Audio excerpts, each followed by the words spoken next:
chang chan rei ta ilo hole hum tur ma kin ni tin ka thlir thin se ikiang om kaning ngai lo ita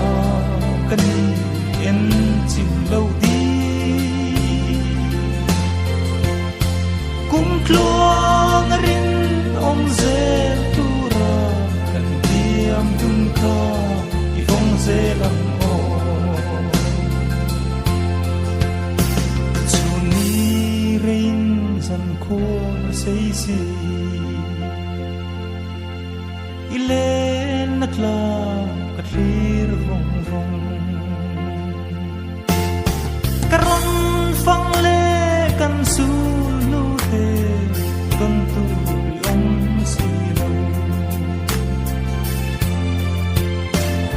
ikiang om kaning ngai lo ita kani en chim lo di kum tluang rin om ze tura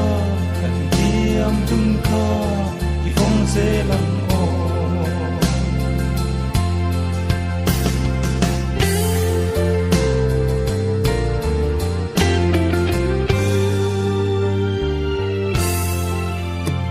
su long lo ho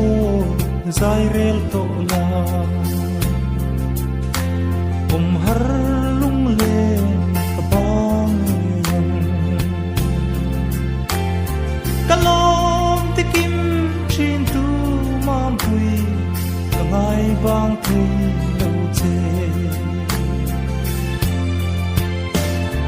ikia